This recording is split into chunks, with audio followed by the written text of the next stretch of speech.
السلام علیکم ورحمۃ اللہ وبرکاتہ۔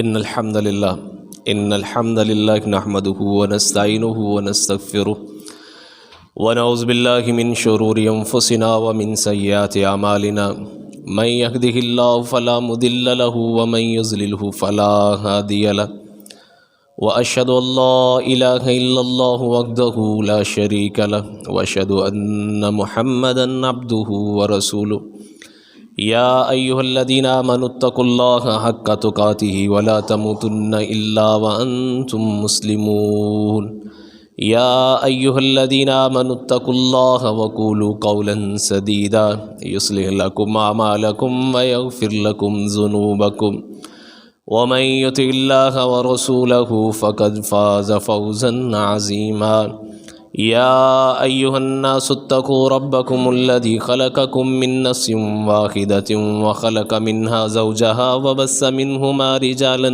کثیرا ونساء واتقوا اللہ الذی تساءلون به والارحام ان اللہ کان علیکم رقیبا اما بعد فإن خير الحديث كتاب الله وخير الهدي هدي محمد صلى الله عليه وسلم وشر الأمور محدثاتها وكل محدثة بدعة وكل بدعة ضلالة وكل ضلالة في النار قال اللہ تبارک و تعالی فی کلامہ المجید والفرقان الحمید اعوذ باللہ السمیع العلیم من الشیطان الرجیم بسم اللہ الرحمن الرحیم لقد من اللہ علی المؤمنین اذ بعث فیہم رسولا من انفسہم یتلو علیہم آیاتہ ویزکیہم ویعلمہم الکتاب والحکمہ وإن كانوا من قبل لفی ضلال مبین رب اشرح لی صدری ویسر لی امری واحلل عقدۃ من لسانی یفقہوا قولی رب زدنی علما رب زدنی علما رب زدنی فہما۔ ہر قسم کی حمد و ثنا عظمت و کبریائی اللہ وحدہ لا شریک ذات کے لیے ہے۔ درود و سلام سید الاولین والآخرین امام الانبیاء والمرسلین حضرت محمد مصطفیٰ صلی اللہ علیہ وآلہ وسلم کی ذات اقدس پر، اللہ کی کروڑ کروڑ رحمتیں ہوں اہل بیت اطہار پر، صحابہ کرام پر، تابعین اعظام پر، محدثین کرام پر، اولیاء اعظام پر اور ان علماء کرام پر جنہوں نے اللہ کے پیغام کو اللہ کے بندوں تک پہنچانے کا حق ادا کیا۔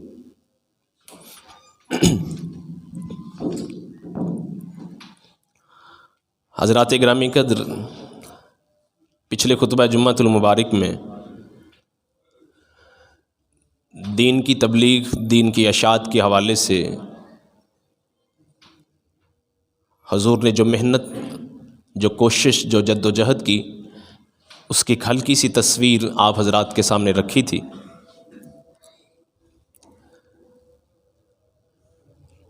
آج کے اس خطبہ جمعۃ المبارک میں اسی چیز کو آگے بڑھاتے ہوئے میں یہ عرض کرنا چاہتا ہوں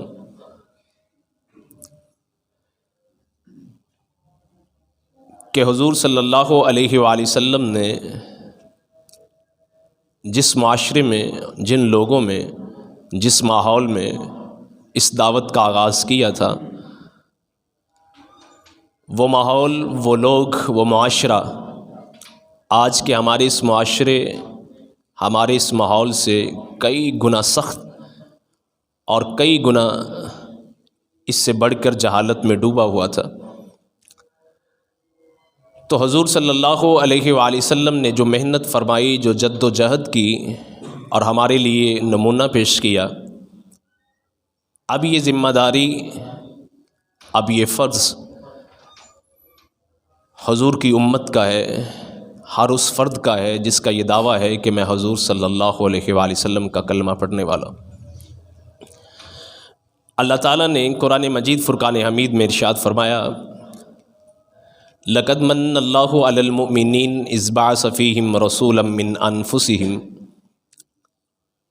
کہ اللہ تعالیٰ نے مومنوں پہ احسان کیا کہ انہی میں سے اللہ نے اپنے رسول کو بھیجا۔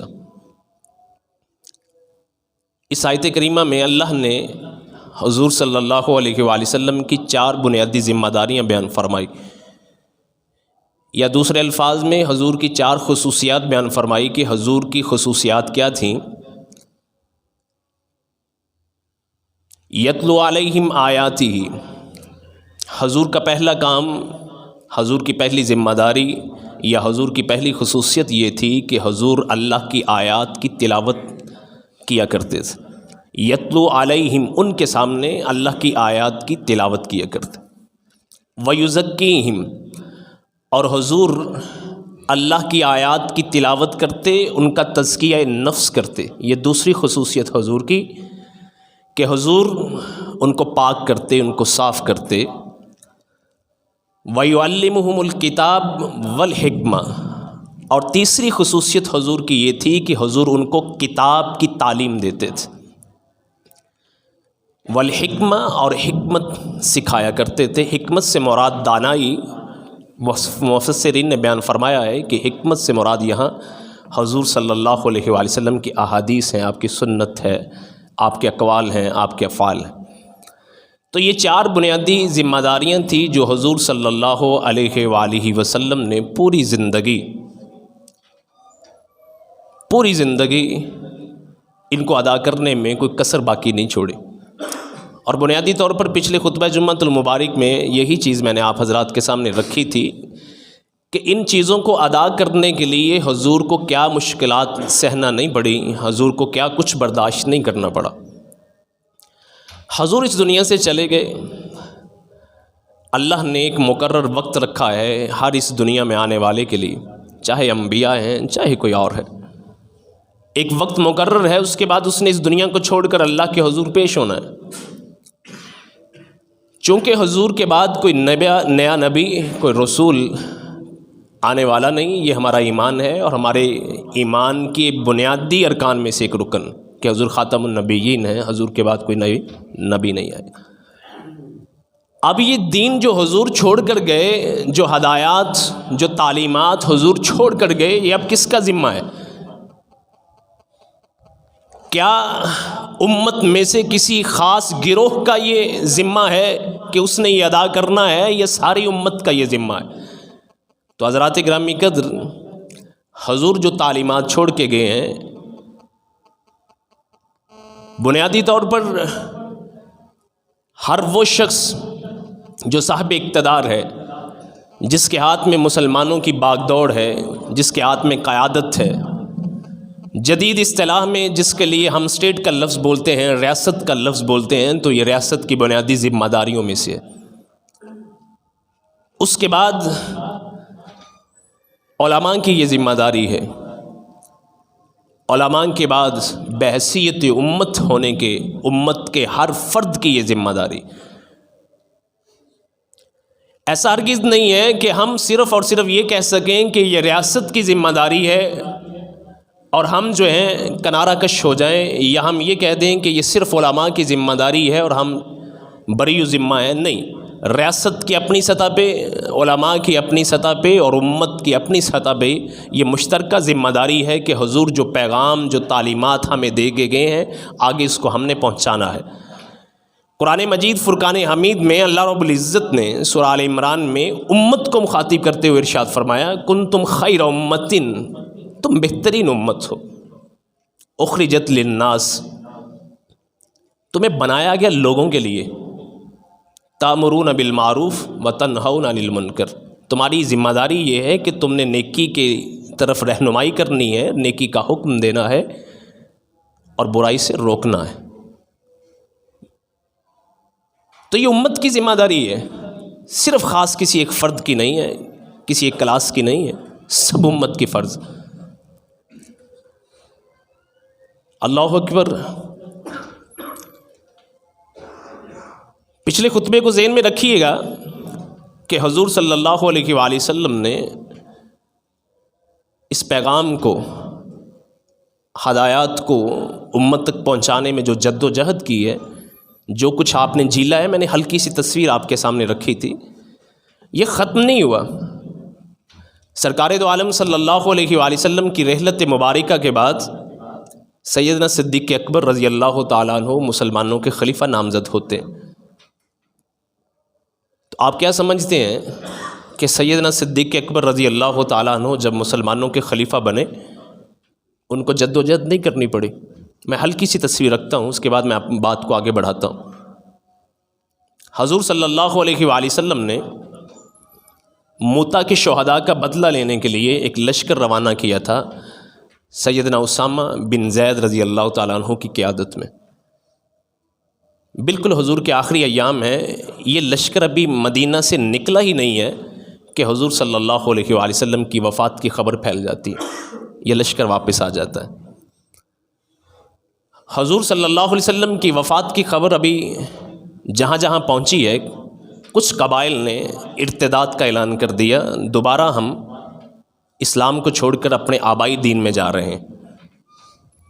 کچھ قبائل نے کہا کہ ہم جو زکوٰۃ دیا کرتے تھے اب ہم زکوٰۃ نہیں دیں گے۔ دیکھا دیکھی کچھ 5-4 ایسے لوگ پیدا ہو گئے کہ جنہوں نے نبوت کا اعلان کر دیا، اور ادھر رومی سرحدوں پر یہ خبر پہنچتی ہے کہ مدینہ میں مسلمانوں کے پیغمبر کا انتقال ہو چکا ہے، اور وہ اس تیاری میں ہیں کہ مسلمانوں پہ ان کے شہر مدینہ میں حملہ کر کے ملیہ مٹ کر دیں۔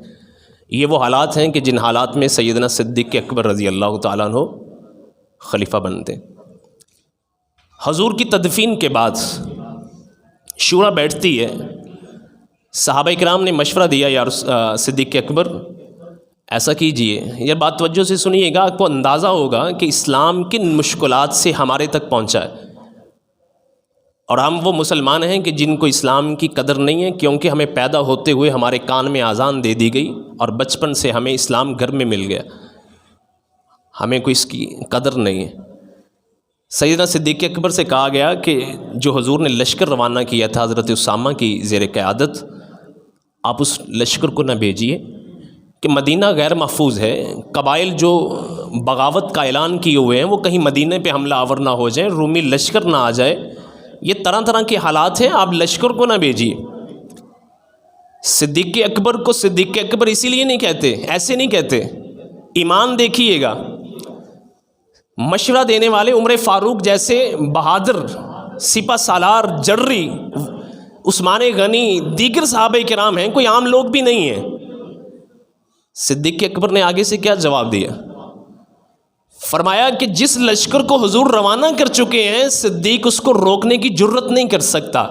مدینہ خالی ہوتا ہے تو ہو جائے، یہاں کوئی بشر باقی نہ رہے، جنگل کے درندے آ کر میری پنڈلیوں کا گوشت نوچ لیں، مجھے یہ گوارا ہے، لیکن حضور کے روانہ کی ہوئے لشکر کو روکنے کی میں جرت نہیں کر سکتا۔ روانہ کر دیا۔ مسئلہ پیش آیا کہ زکوٰۃ کا انکار کیا ہے، چلے مسلمان تو ہیں، کلمہ پڑھ رہے ہیں، نماز پڑھ رہے ہیں، ان کے خلاف جہاد رہنے دیجئے، ابھی حالات کا تقاضا نہیں ہے، ہمارے لشکر کی تعداد تھوڑی ہے، کچھ لشکر تو چلا گیا ہے موتا میں۔ صدیق اکبر رضی اللہ تعالیٰ عنہ نے فرمایا نہیں، ایسا نہیں ہو سکتا کہ جو لوگ نماز اور زکوٰۃ میں فرق کریں، اللہ کی قسم اٹھا کر کہتا ہوں عہد رسالت میں جو لوگ رسی کا ایک ٹکڑا بھی زکوٰۃ میں دیا کرتے تھے، اگر آج وہ نہیں دیتے تو میں ان کے خلاف جہاد کروں گا، اور عملی طور پر جہاد کیا بھی۔ مدعیان نبوت کا اعلان کر کے بڑے بڑے لشکر لے کر بیٹھے ہیں۔ صدیق اکبر نے کہا یہ ہو نہیں سکتا، ان کے خلاف لشکر کشی کی، اور مسیلمہ کذاب کے خلاف جو جنگ لڑی تھی، حضور کے پورے دور میں اتنی شہادتیں نصیب نہیں ہوئی جتنی اس اکیلی ایک جنگ میں شہادتیں نصیب ہوئی ہیں۔ لیکن صدیق اکبر رضی اللہ تعالیٰ عنہ نے 2 سال کے عرصے میں ان تمام سازشوں کا قلع کما کیا، ان تمام فتنوں کو زمین برد کیا، اور یہ ثابت کر کے دکھایا کہ جس طرح حضور کی زندگی میں حضور کا حکم ہمارے لیے سب سے اہم تھا، حضور کی زندگی کے بعد، حضور کے رخصت ہونے کے بعد حضور کا حکم ویسے کا ویسے آج ہمارے لیے۔ عمر فاروق کہتے ہیں کہ لشکر کو نہ بھیجیے، مدینہ خالی ہو جائے گا۔ فرمایا جس لشکر کو حضور نے بھیجا ہے صدیق کیسے روک سکتا ہے؟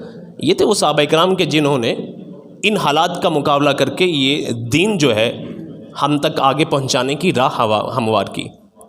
اور جب ہم تک پہنچا تو ہم نے کیا کہا؟ ہم نے کہا کوئی ضرورت نہیں ہے، یہ دنیا کماؤ، دنیا حاصل کرو، دوڑ دھوپ کرو، دین کی کیا ہے؟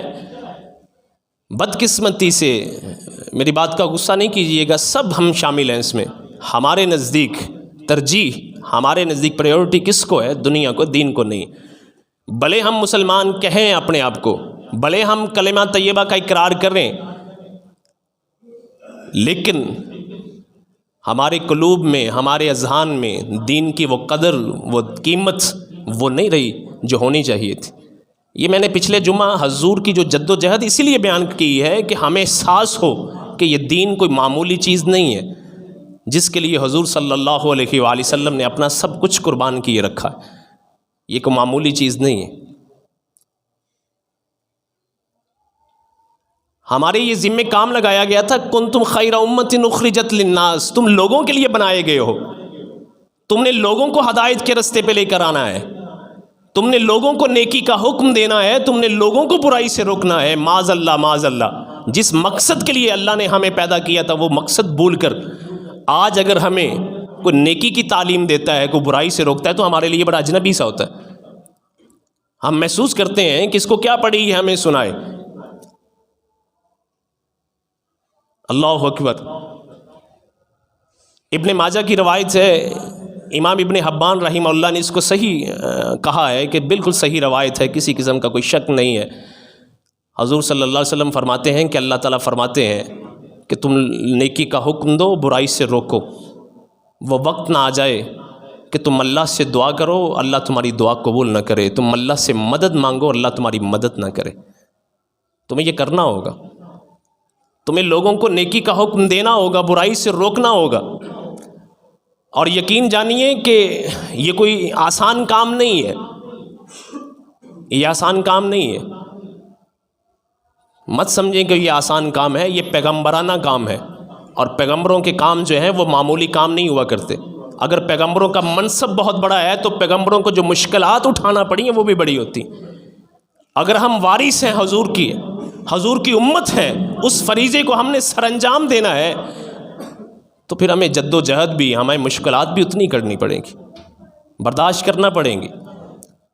لیکن وقت کیا ہے، موقع کیا ہے کہ ہر شخص بشمول سب کے بھاگ دوڑ پڑی ہے، کسی کو فکر نہیں کہ دین۔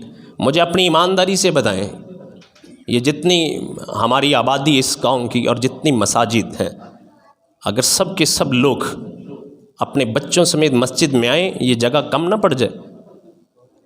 پڑ جائے۔ عشاء میں کتنے لوگ ہیں، فجر میں کتنے لوگ ہیں، مغرب میں کتنے لوگ ہیں، ظہر میں کتنے لوگ ہیں، کس کو فکر؟ کبھی فکر ہے؟ میرا یہ سب سے بڑا احسان ہے مسجد پہ کہ میں آ کر نماز پڑھ رہا ہوں، یہ میرا احسان ہے۔ کبھی 2 رکعت گزر گئی ہیں، کبھی 3، کبھی آخر میں، کبھی پڑھ لی، کبھی نہ پڑھی، یہ میرا بڑا احسان ہے مسجد پہ۔ لیکن کبھی فکر ہوئی؟ مہینے کے آخر میں فکر ہوتی ہے، گھر کے یوٹیلٹی بلز جو ہیں وہ ہم نے ادا کرنے ہیں، کریانہ ہم نے لے کے آنا ہے، یہ سب کچھ بڑی فکر ہوتی ہے ہمیں۔ بچوں کی تعلیم، بچوں کی فیسز، بچوں کی وین کا کرایہ، ہر چیز کی فکر ہے۔ نہیں فکر تو اللہ کے گھر کی فکر نہیں، اللہ کے دین کی فکر نہیں۔ یہ سخت باتیں ضرور ہیں، لیکن دل پہ ہاتھ رکھ کے سوچئے گا، یہ امت کو حضور نے اس لیے دین پہنچایا تھا، صحابہ نے قربانیاں اس لیے دی تھی، مزے اڑاؤ۔ ہم نئی نوجوان نسل کو ذرا پوچھ کے دیکھیے مقصد زندگی کیا ہے، ذرا کبھی پوچھ کے دیکھیے گا۔ شاید آپ کا تجربہ نہیں ہے، ہمارا تجربہ ہے، ہم نئی نسل کو پڑھا رہے ہیں۔ ہر 6 مہینے بعد 400-500 اسٹوڈنٹ نیا میرے پاس آتا ہے، سیمیسٹر سسٹم میں۔ پوچھتے ہیں مقصد زندگی کیا ہے، کس مقصد کے لیے آئے ہیں؟ معذرت کے ساتھ کلیئر ہی نہیں ہے۔ ہم مسلمان ہونے کے ناطے، مسلمان ہونے کے باوجود ہماری آنے والی نسل تذبذب کا شکار ہے۔ ہمارے آنے والی نسل جو ہے وہ کلیئر نہیں ہے کہ ہمارا زندگی کا مقصد کیا ہے۔ وہی رٹا رٹایا جو ماں باپ نے ہمیں بتا دیا تھا، بیٹا پڑھ کے یہ بننا ہے، بیٹا یہ پڑھ کے یہ بننا ہے، پڑھ کے یہ بننا ہے۔ کسی کو فکر نہیں ہے کہ قرآن مجید فرقان حمید میں اللہ نے کیا کہا تھا، وَمَا خَلَقْتُ الْجِنَّ وَالْإِنسَ إِلَّا لِيَعْبُدُونِ، بندگی کے لیے پیدا کیا، وہ ہمیں یاد نہیں ہے۔ اور دین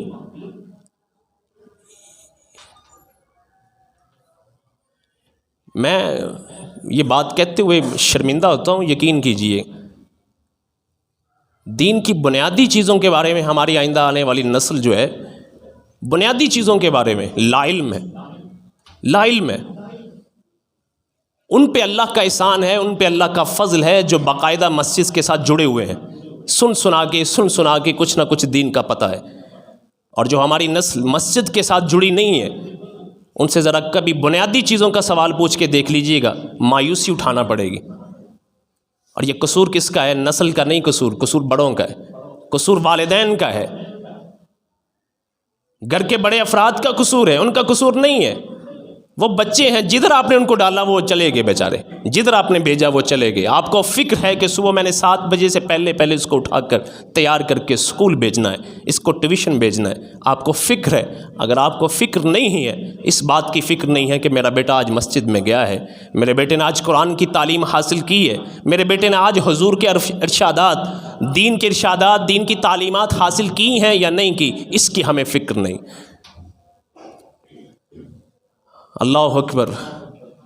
حضور نے ارشاد فرمایا تھا کہ بدا الاسلام غریباً وسیعود کما بدا.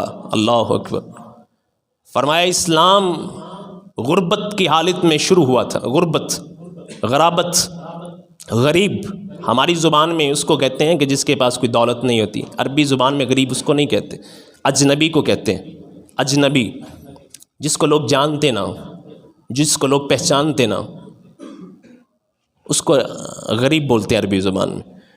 فرمایا بدل اسلام غریباً، اسلام اجنبیت کی حالت میں شروع ہوا تھا. جب اسلام شروع ہوا تھا لوگوں کے لیے یہ اجنبی سا دین تھا، لوگ نہیں سمجھتے تھے یہ کیا نیا دین، نہیں جانتے تھے. حضور نے فرمایا وَسَيَعُودُ كَمَا بَدَا، وقت آئے گا کہ دوبارہ یہ اپنوں ہی میں اجنبی ہو جائے گا. اپنوں میں یہ وقت آ گیا ہے کہ آج سنت رسول سجانے والا، نماز پڑھنے والا، حق حلال کی، جھوٹ سچ کی تمیز کرنے والا، وہ بیچارے احساس کمتری کا شکار ہے. ذات کی حد تک نمازی ہیں، محفل میں بیٹھے ہوئے ہیں، اتنی احساس کمتری ہے کہ ہم یہ نہیں کہہ سکتے کہ بھائی نماز کا وقت ہو گیا، نماز ادا کر لے. یہ مسلم معاشرہ ہے. اور زیادہ سے زیادہ کوئی میرے طرح کا نمازی ہے چپ کر کے وہاں سے اٹھ کر جا کے اپنی نماز ادا کر کے دوبارہ جا کے اس مجلس میں بیٹھ رہا ہے. یہ اجنبیت نہیں تو اور کیا ہے؟ اتنی جرت نہیں ہے کہ ہم کہہ سکیں بھائی نماز کا وقت ہے، نماز ادا کر لیں. جمعہ ضائع ہو رہا ہے، کسی فنکشن میں ہم مصروف ہیں، اتنی اجنبیت ہے ہمارے ہاں اسلام کی، ہمیں جرت نہیں ہے ہم کہہ سکیں بھائی جمعے کا وقت ہے، جمعہ ادا کر لیں. سیعود کما بادا. فرمایا کہ جس طرح اسلام اجنبیت کی حالت میں شروع ہوا تھا، دوبارہ وقت آئے گا اسلام اجنبی ہو کر رہ جائے گا. یہ خوش فہمی میں یا غلط فہمی میں جو بھی کہہ لیں نہ رہیے گا کہ اذانیں ہو رہی ہیں، نمازیں ادا کر رہے ہیں، اسلام زندہ باد ہے. اسلام زندہ باد نہیں، کب کا دفن کر چکے ہیں ہم اسلام. اسلام صرف نماز، روزے، حج، زکوٰۃ کی تک نہیں ہے، ہر نظام زندگی کا، چاہے اس کا تعلق سیاست سے ہے، چاہے اس کا تعلق معاشرت سے ہے، چاہے اس کا تعلق معیشت سے ہے، چاہے اس کا تعلق عدالت سے ہے، انصاف سے ہے، ہر جگہ پہ اسلام کا نفاذ ہے. آج بات کر کے دیکھیے کہ قرآن مجید میں اللہ زانی کو کوڑے کو سزا دیتا ہے. لوگ کہیں گے بھائی کہاں کی باتیں کر رہے ہیں. آج بات کر کے دیکھیے گا بھائی اللہ چور کی سزا ہاتھ کاٹنے کی کہتا ہے. لوگ کہتے ہیں بھائی کون سی باتیں کر رہے ہیں، کس دور کی باتیں کر رہے ہیں. ہم نے اسلام کو کہاں نافذ کیا، کہاں مانا ہم نے. اللہ اکبر. نظریہ پاکستان کیا تھا؟ کیا تھا نظریہ پاکستان؟ لا الہ الا اللہ. کیا مطلب؟ نماز، روزہ، حج. ہندوستان کا رہنے والا مسلمان آج بھی نماز، روزہ، حج، زکوٰۃ ادا کر رہا ہے، سب کچھ کر رہا ہے. ہمارے سے بڑی مساجد ہیں، ہمارے سے بڑے مدارس ہیں، ہم سے زیادہ لوگ حج کرنے جاتے ہیں، عمرہ کرنے جاتے ہیں. کیوں یہ کشت و خون ہوا تھا سارا؟ صرف نماز روزے کے لیے نہیں، اسلام کو بطور نظام کے نافذ کرنے کے لیے یہ ہم نے سب کچھ کیا تھا. لیکن بدقسمتی سے ہم وہ بھی نافذ نہیں کر سکے. ہم نے کہا تھا کہ ایک ٹکڑا حاصل کریں گے جہاں جا کر اسلام کا عدالتی نظام قائم ہوگا.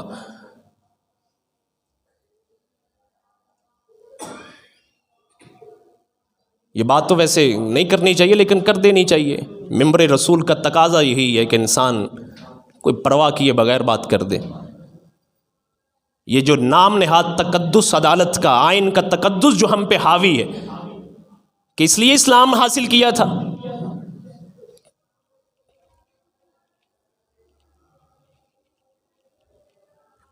اخلاقیات سے آ رہی یہ ہمارے ججز، یہ ہماری عدلیہ، انصاف کا خون ہمارے سامنے ہے. کس طرح ایک مجبور، ایک غریب، ایک کمزور سال ہا سال اس عدالتوں کے چکر میں بیچارہ اپنی عمر کے قیمتی سال ضائع کر بیٹھتا ہے. کس طرح ہمارے سامنے، ہماری آنکھوں کے سامنے روز بروز انصاف کا قتل ہوتا ہے.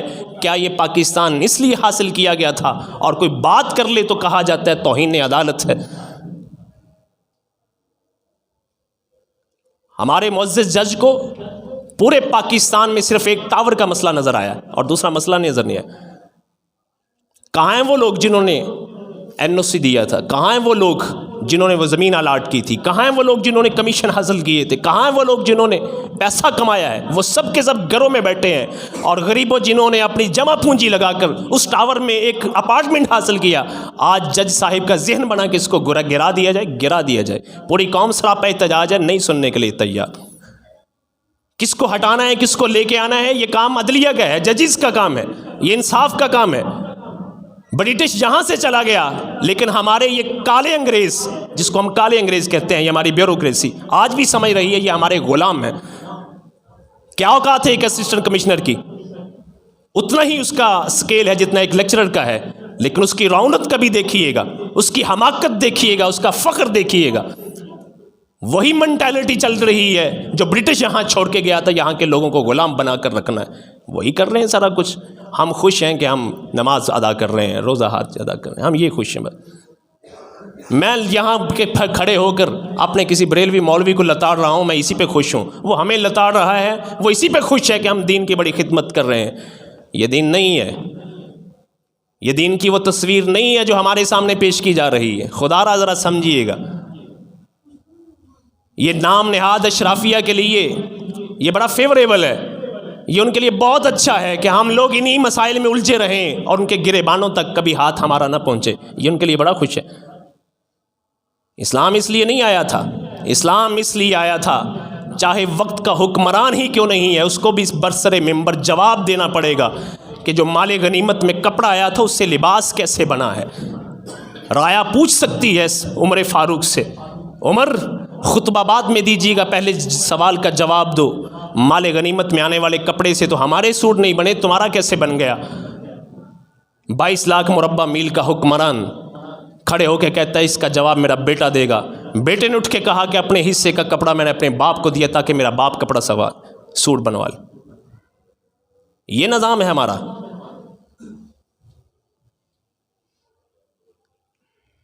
ہم کیا کر سکتے ہیں؟ ہم کر سکتے ہیں اپنی آئندہ آنے والی نسل کو اسلام سے روشناس کیجئے. یہ ہماری ذمہ داری، یہ ہماری ذمہ داری ہے. قرآن مجید کی ایک آیت سورہ المائدہ کی، یہ پڑھ کے میں اپنی بات آگے بڑھاتا ہوں. لعن الذین کفروا من بنی اسرائیل علی لسان داؤد و عیسی ابن مریم. حضور نے، اللہ نے فرمایا کہ بنی اسرائیل کے جو کافر تھے ان پہ لعنت کی گئی. حضرت داؤد نے بھی لعنت کی، حضرت عیسیٰ نے بھی لعنت کی. کیوں؟ ذالک بما عصوا وکانوا یعتدون. جو وہ گناہ کیا کرتے تھے، زیادتیاں کیا کرتے تھے، سرکشیاں کیا کرتے تھے، اس لیے ان پر لعنت کی گئی. اور دوسری وجہ کیوں لعنت کی گئی؟ فرمایا وکانوا لا یتناہون عن منکر فعلوہ. فرمایا جو ان کا کہنا کیا تھا، جو کر رہا ہے یار، لگا رہنے دو، کوئی بات نہیں، ہمیں کیا، ہم تو نیک ہے نا، ہم تو پارسا ہیں، کرنے دو اس کو. فرمایا یہ بنیادی وجہ تھی جس کی بنیاد پر عیسیٰ علیہ السلام نے بھی لعنت کی، داؤد علیہ السلام نے بھی لعنت کی، کہ کسی کو کرتے ہوئے دیکھ رہے تھے برائی کا کام، روکنے کی جرت نہیں تھی. ہم سمجھتے ہیں کہ یہ علماء کی ذمہ داری ہے، وہ کریں، ہمیں کیا ہے. ہم صبح نکلے، جھوٹ سچ جس طرح بھی کمایا گیا کمایا، رات کو آگے سو گئے، بیٹوں کی فیسز پوری کر لی، اچھا گھر تعمیر کر لیا، سب کچھ کر لیا، اچھا کپڑا پہن لیا، بس ہم مسلمان. یہ نہیں ہے مسلمان کی ذمہ داری. حضور نے طائف کے اندر پتھر اس لیے نہیں کھائے تھے، حضور نے طائف کے اندر پتھر اس لیے نہیں کھائے تھے.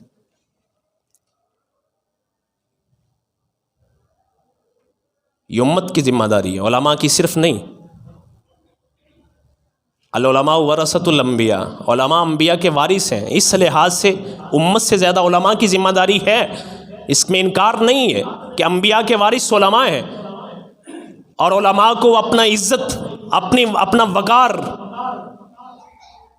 برقرار رکھنا ہے، اس لیے کوئی عام ہستی کے یہ وارث نہیں ہے، اس عظیم ہستی کے وارث ہیں۔ نبی کا وارث ہونا کوئی چھوٹی بات نہیں ہے، کوئی چھوٹی بات نہیں ہے۔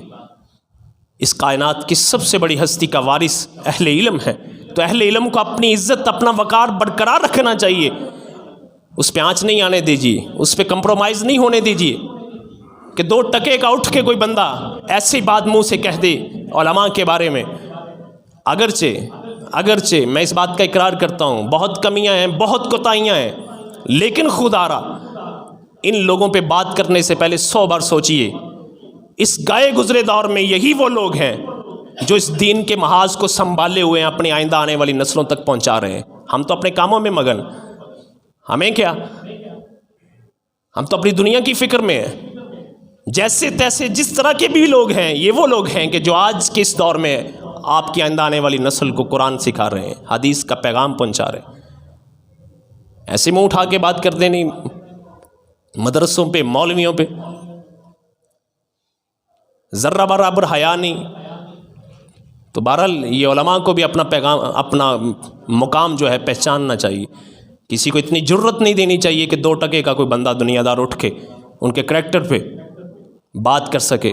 بس اوقات نعوذ باللہ دین پہ مذاق ہو رہا ہے اور ہمیں آگے سے دندیاں نکال رہے ہیں، ہنس رہے ہیں، اتنی جرت نہیں ہے کہ روک سکے ان کو کہ مسلمان ہیں، غیرت مند ہیں۔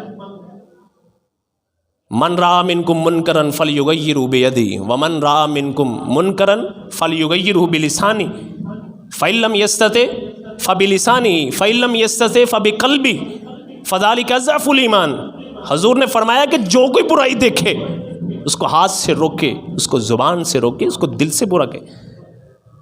یہ کس کی ذمہ داری ہے؟ صرف علماء کی؟ نہیں بھائی، علماء کی نہیں ہے، یہ سب کی ذمہ داری ہے۔ جو بھی اس بات کا دعویٰ کرتا ہے کہ میں امت محمدیہ کا فرد ہوں، جو بھی اس بات کا دعویٰ کرتا ہے کہ میں نبی پاک کا کلمہ پڑھنے والا ہوں، میں آپ کی امت کا فرد ہوں، جہاں جہاں جس حیثیت میں اس کے پاس اختیار ہے اس کو روکنا چاہیے۔ لیکن سب سے بڑی ذمہ داری والدین کی ہے۔ آئندہ آنے والی نسل تک اگر اسلام کو پہنچانا ہے تو یہ والدین کو ذمہ داری ادا کرنا پڑے گی۔ ان کو اٹھا کر مسجد میں بھیجنا پڑے گا، اٹھا کر مسجد میں بھیجنا پڑے گا، قرآن سکھانا پڑے گا، احادیث سکھانا پڑے گی۔ سکولوں سے تو ہم نکال چکے کب کا، اب کوشش کی جا رہی ہے، اللہ کرے ثمرآور ہو، کوشش کی جا رہی ہے اور نافذ کر دیا گیا ہے کہ دوبارہ سے قرآن کی تعلیم جو ہے، چلو کسی نہ کسی بہانے سے کچھ نہ کچھ تو پتہ چلے۔ لیکن سب سے بڑی ذمہ داری یہ والدین کی ہے۔ بدقسمتی سے میں بات پھر دہراتا ہوں، کسی کو فکر نہیں ہوتی کہ یار فجر میں کتنے لوگ ہیں، عشاء میں کتنے لوگ ہیں، فضول گپیں ہانک رہے ہیں بیٹھ کے اپنے چوکوں چوراہوں میں، اپنی مجلسوں میں، اور بیچارہ جو وضو کر کے گھر سے نماز ادا کرنے کے لیے آ رہا ہے وہ بھی احساس کمتری کا شکار ہے بیچارہ، کہ چھپا کے میں نماز ادا کر لوں جا کے، جرت نہیں ہے کسی کو کہہ سکے۔ تو یہ گھر سے کام شروع کیجیے اپنے جو بھی ذمہ دار ہے، بیوی کو کہیے، بچوں کو کہیے نماز ادا کی ہے یا نہیں کی۔ وَأْمُرْ أَهْلَكَ بِالصَّلَاةِ وَاسْتَبِرْ عَلَيْهَا، اللہ نے حکم دیا حضور کو، حضور اپنے گھر والوں کو نماز کا حکم دیجیے۔ یہ ابتدا ہے اسلام کی، نماز جو ہے یہ ابتدا ہے۔ جو نماز کا پابند نہیں باقی دین کا پابند بہت مشکل ہے، جو نماز کا پابند نہیں باقی دین کی چیزیں بہت مشکل ہے۔ حضور اپنے گھر والوں کو نماز کا حکم دیجیے اور خود بھی اس پہ کاربند رہیے، یہ اللہ کا فرمان ہے حضور کو۔ حضور تو وہ ہیں کہ جو 50 نمازیں لے کر اللہ کی بارگاہ سے آگئے تھے کہ میں ادا کر لوں گا، میری امت ادا کر لے گی۔ وہ بلا ہوا حضرت موسیٰ علیہ السلام کا 5 رہ گئیں، لیکن اللہ کی رحمت دیکھیے، فرمایا جو 5 ادا کر لے گا میں 50 کے برابر ثواب دے دوں گا۔ لیکن ہم نے کہا نہیں، ہمیں ضرورت نہیں ہے، مولوی جانے، مسجد کا مؤذن جانے، مسجد کا خادم جانے، اذان ہوئی ہے نہیں ہوئی، جماعت ہوئی ہے نہیں ہوئی، ہمیں کیا فکر، ہم تو دنیا کمائیں اپنی۔ تو میرے بھائیو، یہ میٹھا میٹھا اسلام ہم نے بہت سنا ہے، بہت بیان ہوتا ہے۔ قبر میں یہ سوال ہوگا ما دینک، تمہارا دین کون سا تھا؟ دین میں نے بتایا تھا، دین کا مطلب کیا ہے؟ نظام، کس نظام کے تحت تم نے زندگی گزاری ہے؟ اللہ کو مان لیا، رسول کو مان لیا، سب کچھ کر لیا، لیکن زندگی کس نظام کے تحت گزاری ہے؟ اپنی من مانی کی ہے یا اللہ اور اللہ کے رسول کے عطا کردے نظام کے تحت زندگی بسر کی ہے؟ نکاح کا موقع آیا، فوتگی کا موقع آیا، یا زندگی میں کوئی اور موقع آیا، مجھے کوئی اسلام یاد نہ آ رہا، میں نے کھل کے اپنی تہذیب کا اظہار کیا، میں نے کھل کے، میں نے علل اعلان اپنی وہی ہندوانہ رسومات کا اظہار کیا۔ جب گھر سے چلنے لگا تو مجھے تھوڑا سا اسلام یاد آیا، میں نے کہا 2 رکعت نماز ادا کر لو۔ ادخلوا فی السلم کافہ، مسلمانوں، اہل اسلام، اسلام کے اندر پورے کے پورے داخل ہو جاؤ۔ یا ایھا الذین آمنوا ادخلوا فی السلم کافہ، پورے کے پورے اسلام میں داخل ہو جاؤ، پورے کے پورے، بے وفائی نہیں کرو۔ میں نے پچھلے جمعے یہ بات عرض کی تھی کہ دین کے ساتھ بے وفائی، اللہ کا کچھ نہیں بگڑے گا۔ اگر تھوڑی سی بھی تاریخ پڑھی ہے، بڑے بڑے خاندان برسر اقتدار آئے، اللہ نے اٹھا کر پھینک دیے، اللہ نے غریبوں کو اٹھا دیا، نیچے سے پسے ہوئے طبقے کو اٹھا دیا۔ وہ لوگ جو کعبے کو ڈھانے کے لیے آئے، وہ جو مسلم تہذیب کو ختم کرنے کے لیے آئے، وہ لوگ جو اسلامی نظام کو ختم کرنے کے لیے آئے، رب نے دیکھا کہ ان کو روکنے کے لیے کوئی اور نہیں، تو رب نے انہیں کو مسلمان بنا دیا۔ اللہ کا نظام تو یہ ہے، اللہ کو تو کوئی مجبوری نہیں ہے، لیکن ہم سے پوچھا جائے گا کہ دین کے لیے تم نے کتنی وفاداری کا اظہار کیا، کہ نبی کے نام کے قصے سنا سنا کے، نبی کا نام لے لے کر بس تم نے روٹی پوری کی ہے یا کچھ اور بھی کام کیا ہے؟ یہ اللہ نے ہم سے پوچھنا ہے۔ نبی نے طائف میں پتھر اس لیے نہیں کھائے کہ تم یہ کہو یہ گھریلو مسئلہ ہے، یہ ذاتی مسئلہ ہے مذہب کا، کوئی مانے نہ مانے ہماری کوئی ذمہ داری نہیں، ایسا نہیں ہے۔ مرتے دم تک ہمیں اس کی فکر ہونی چاہیے، ہمارے دل میں یہ ٹھیس ہونی چاہیے کہ یار یہ کوئی برے کام کر رہے ہیں تو کیوں کر رہے ہیں، یہ مسجد نہیں آ رہے تو کیوں نہیں آ رہے، یہ اسلام کا نظام نافذ کیوں نہیں ہو رہا، یہ کم از کم ہمارے دل میں ٹھیس ہونی چاہیے، ہمیں احساس ہونا چاہیے۔ بہرحال میں آخری بات کہہ کے بات کو ختم کر رہا ہوں کہ خدا را ذرا غور کیجئے گا، اپنی آئندہ آنے والی نسل کو اٹھا کے مسجد لے کر آئیں، مسجد لے کر آئیں۔ صبح نکلے ہیں، شام کو واپس پلٹے ہیں، تو بیگم صاحبہ سے پوچھئے آج بچے مسجد گئے ہیں یا نہیں گئے، آج قرآن کی تعلیم حاصل کی ہے یا نہیں کی، یہ پوچھئے، یہ ذمہ داری ہے۔ اگر آج ہم نے کوشش نہ کی تو آئندہ آنے والی نسل کو اسلام کے بارے میں علم نہیں ہے۔ یہ معذرت کے ساتھ میں کہہ رہا ہوں، ان سے پوچھو جو کفار کے ملک میں بیٹھے ہوئے ہیں، کتنی فکر ہے ان کو اپنے بچوں کی کہ ان کو دین کی تعلیم حاصل کر سکے، ان کو دین کے بارے میں بتا سکیں، بتانے والا کوئی موجود نہیں۔ باپ گھر سے نکل رہا ہے، شام کو لوٹ رہا ہے، اس کو فکر ہے کہ میرے بچوں کو دین مل جائے، لیکن دین بتانے والا کوئی موجود نہیں ہے۔ یہاں تو سب کچھ موجود ہے، سب کچھ موجود ہے، اور ہمیں کوئی قدر نہیں ہے۔ خدا را غور کیجئے، مسجدوں کو دوبارہ آباد کیجئے۔ خود مسجد میں آ رہے ہیں تو ساتھ گھر والوں کو، بہن بھائیوں کو بھی مسجد میں آنے کی تعلیم دیں۔ بہن کا میں نے لفظ بول دیا، یہ مت سمجھیے گا کہ شاید عورتوں کا مسجد میں آنا، یہ بہت بڑی غلطی ہوئی ہے ہم سے بحثیت امت کے، ہم نے عورت کا داخلہ مسجد میں ممنوع قرار دے دیا، یہ بہت بڑی غلطی ہوئی ہے امت سے۔ عہد رسالت میں، عہد صحابہ میں عورتیں مسجد میں نماز ادا کرتی تھی۔ آج مولوی صاحب سے بھی پوچھ لیجو، نہیں فتنے کا ڈر ہے، فتنے کے ڈر سے عورت گھر میں ہی پڑھ لے۔ یہ فتنے کے ڈر سے کرتے کرتے وہ وقت آ گیا کہ آج کوئی تصور نہیں کر سکتا کہ عورت مسجد میں نماز، تصور نہیں کر سکتا۔ مولوی صاحب کو یا کسی اور کو فتنہ نظر نہیں آ رہا جب وہ بن سنور کر مارکیٹ میں پھر رہی ہے سارا دن، آفس کے چکر لگا رہی ہے، کہیں اور جا رہی ہے، مولوی صاحب کو فکر نہیں، دین خطرے میں نہیں ہے۔ مسجد میں عورت آ گئی تو دین خطرے میں۔ یہ عہد رسالت میں نہیں تھا، عہد صحابہ میں نہیں تھا۔ کبھی اتفاق ہوا ہو گھر والی آپ کی نمازی ہو، آپ مارکیٹ میں سودا سلف خریدنے، کوئی شاپنگ کرنے گئے ہو، نماز کا وقت ہو، میں نے ڈھونڈنے میں، ساتھ گھر والے ہیں کہ ڈھونڈوں یا نماز نکل جائے گی، کوئی نماز ادا کر لے، مجھے تو اپنی جگہ ملی نماز ادا کرنے کے لیے، گھر والی کے لیے جگہ نہیں مل رہی نماز ادا کرنے کے لیے۔ کبھی پریکٹس ہوئی ایسی؟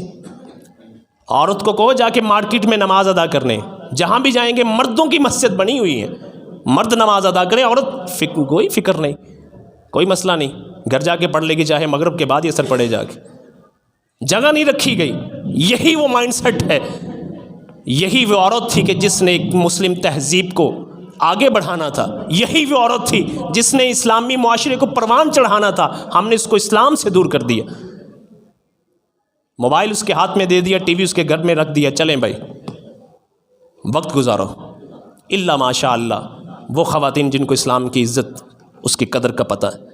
اللہ سے دعا ہے اللہ عمل کرنے کی توفیق عطا فرمائے۔ معذرت کے ساتھ اگر کوئی بوریت محسوس ہوئی ان باتوں سے، مقصد صرف اور صرف یہ ہے کہ مل جل کر، مسجد کے مولوی پہ نہ چھوڑیں، مل جل کر یہ مساجد کا نظام جو ہے، یہ دین کا نظام جو ہے، اس کو آگے ہم نے بڑھانا ہے۔ اقول قولی ھذا استغفر اللہ لی ولکم ولسائر المسلمین۔